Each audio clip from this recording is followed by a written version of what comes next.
Hello, young scholars. In this unit, we're going to be trying to answer the question, how have modern-day Hispanic cultures been influenced by pre-Columbian cultures, the Mayans, the Aztecs, and the Incas? In order for us to compare modern-day Hispanic cultures with those pre-Columbian cultures, first we need to know a little bit about those pre-Columbian cultures. That's what this video is all about, so let's jump in. First of all, you need to know what pre-Columbian means. We're talking about a time period that was before Christopher Columbus and other European explorers made their way to the Americas, and then there was interaction between Europeans and those Native American cultures.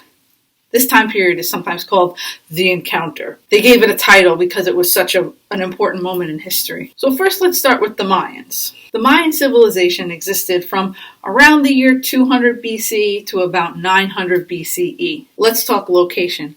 The Mayan civilization was located on what is called the Yucatan Peninsula. At its height, the Mayan civilization covered parts of what is modern-day southern Mexico, Guatemala, Belize, Honduras, and El Salvador. As far as geography goes, there are parts of the Yucatan Peninsula that are very scrubby and dry, kind of like a forest. But then there are other parts of the peninsula that are like a rainforest, hot and humid, almost like a jungle. Like other civilizations we've studied so far this year, the Mayan civilization was actually divided into city-states. There were many prominent cities throughout this territory. Two really famous ones that you could visit today are the cities of Tikal and Chichen Itza. A couple of years ago, I actually had the opportunity to visit the Mayan ruins in Chichen Itza, so some of the pictures you'll see are actually from my trip there. It was so cool. Even though these Mayan cities were separate, they did cooperate with each other. They would trade some of their local products, or things that we call craft goods, cotton textiles to make clothing, jade, cocoa beans. They were largely an agricultural society, so the people living in these cities, their lives revolved around farming, growing things like maize, beans, and squash. So let's talk a little bit about the people who would live in a Mayan city. Their social structure was actually really based around their religion. The highest levels of their social hierarchy were priests. Also high up on the hierarchy were warriors, so it shows you what they prioritized. It was also a hereditary society, so when one Mayan king died, the power passed on to his firstborn son. So if we're talking about Mayan religion, they were polytheistic, meaning they believed in many gods. They had a god of war, god of the sun, god of rain, lots of gods tied in with their geography. So there were many ways that Mayans would worship their many gods. One would be through incense or food offerings. The Mayans actually believed that human blood was vital to pleasing the gods.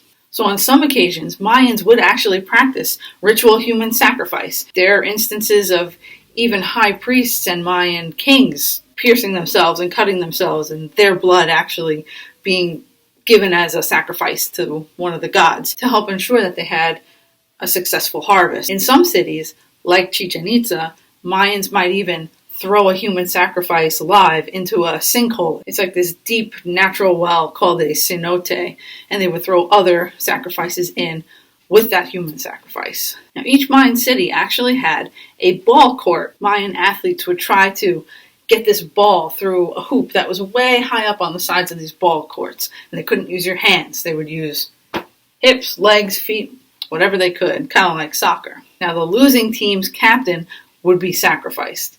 One word we could use to describe the Mayans is actually sky watchers. This means they took very careful observations and recordings of what they saw in the skies, so the movement and positions of stars and planets and the sun. In fact, they even had a designated building in Chichen Itza that was an observatory. Now, because of their advances in mathematics and in astronomy, the Mayans are actually able to create a very, very accurate calendar. They calculated the exact length of the year to some crazy small decimal point. It's essentially the same number that we use today to measure the length of a year. The Mayans did have a written language, and we do have historical artifacts showing this.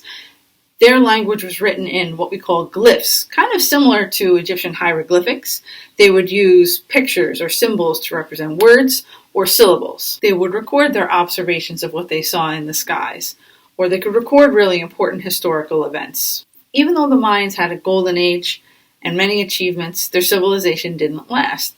In fact, their civilization kind of disappears. It's a little bit of a mystery what happens. Some historians think that It could be a result of warfare between different city-states. The decline could also be something related to the environment, where a drought came and crops were failing and it led to famine. Regardless of what caused the decline, by the time Europeans and Spaniards came to the Yucatan Peninsula, those cities like Chichen Itza and Tikal had been long abandoned. Okay, Aztec time. The Aztec civilization lasted from about the 1200s to the 1500s, roughly. The Aztec civilization was located in what is today central and southern Mexico. Geographically kind of close to where the Mayan civilization existed, but not exactly the same place. So the founding of Aztec civilization is actually based in a legend. According to this legend, the people who would become the Aztecs, then called the Mexica, were told to look for a place to found their city. The Aztecs had a god of sun and war, the same god. That god told them to look for a place to found their civilization. This god told them to look for a place where they would find an eagle perched on a cactus with a snake in its mouth.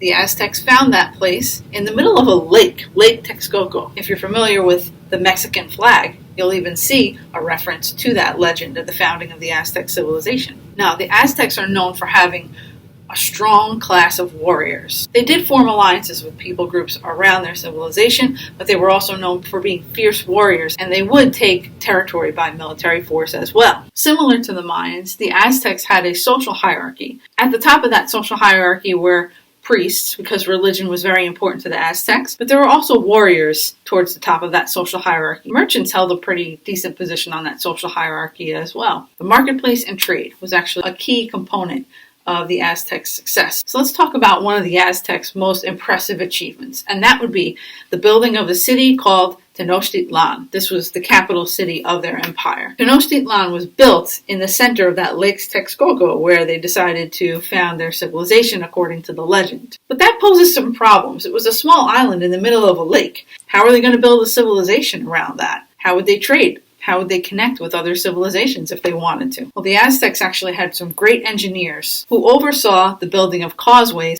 A causeway is just a big road. They raised these up in the middle of the lake, built them up on top of the lake, and they would spread out from the center of the city to different points on the shore of Lake Texcoco. They didn't just build roads in the middle of this lake, they would also build up smaller cities and villages around it, and they would connect it by smaller roads. As you might expect, boats and canoes were used widely by the Aztecs to ship goods back and forth and just to travel in the middle of this lake. So I'm in the middle of editing this video and I realized I forgot to tell you about one other really important achievement of the Aztecs. Along with building floating roads and floating cities and towns, they also had to build floating gardens to feed themselves. How are you going to grow crops in the middle of a lake? The Aztecs, being great engineers, found a way to build garden beds that were raised.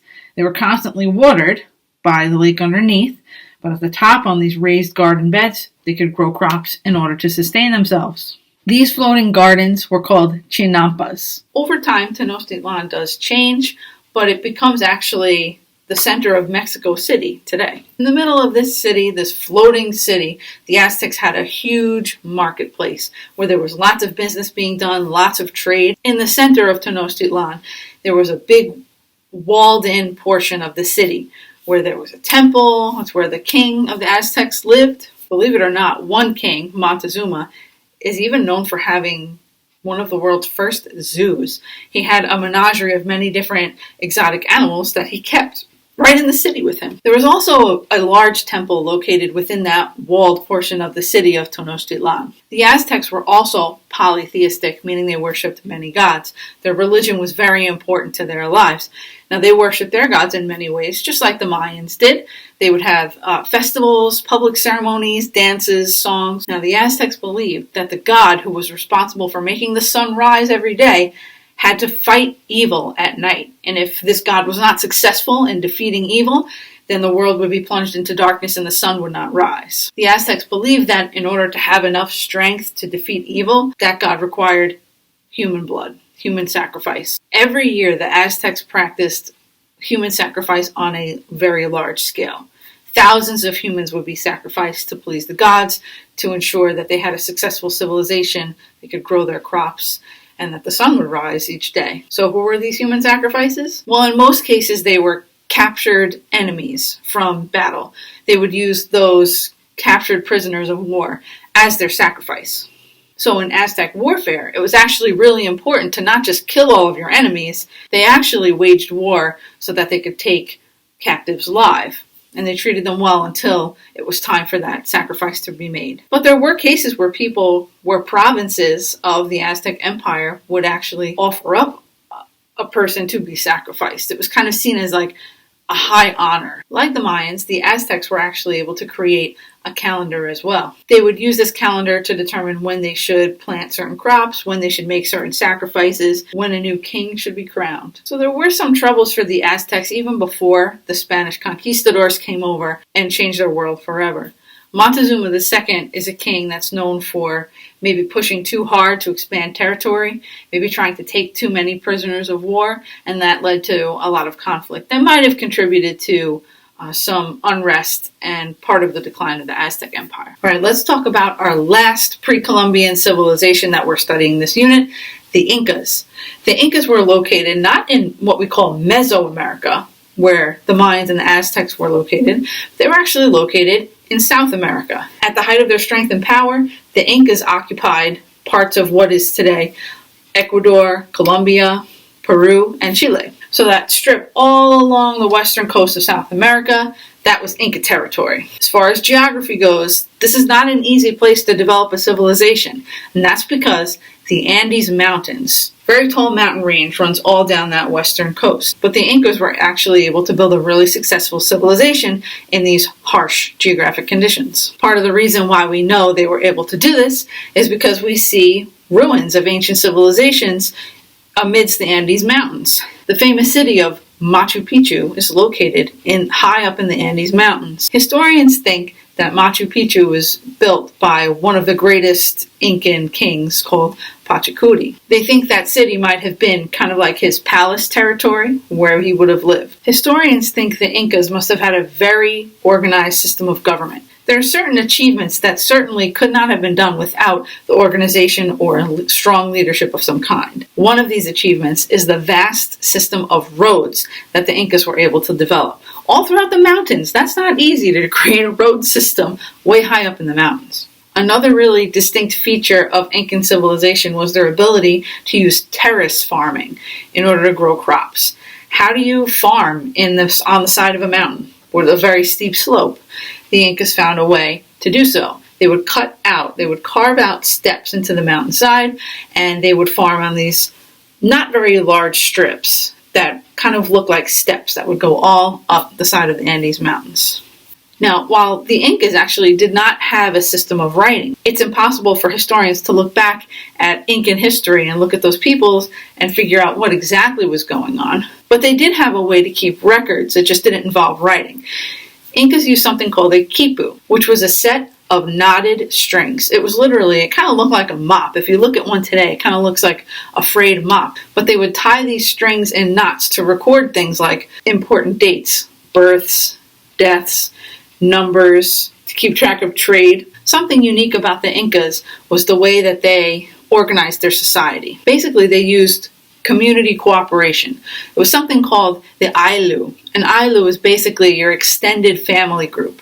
So it would be an immediate family, mom, dad, kids, but also aunts, uncles, grandparents, cousins. It would be like a large extended family group that would work together to get things done. If they needed to build a canal, if they needed to create a terrace for terrace farming, they would work as a family unit to accomplish that goal. That Ailu community would also store food for hard times. The Incas were also polytheistic in their culture, but like we mentioned, their family group was also really important to them too. In fact, when family members would pass away, the Incas would actually mummify them and preserve their bodies. Archaeologists have found some of these Incan mummies up in caves in the Andes Mountains. Now, the Incan civilization expanded through a use of diplomacy, but also through warfare too. Now, if the Incas went to war, sometimes they would use the mummified bodies of their ancestors as kind of like a talisman or I almost want to say like a mascot that they would carry into battle with them,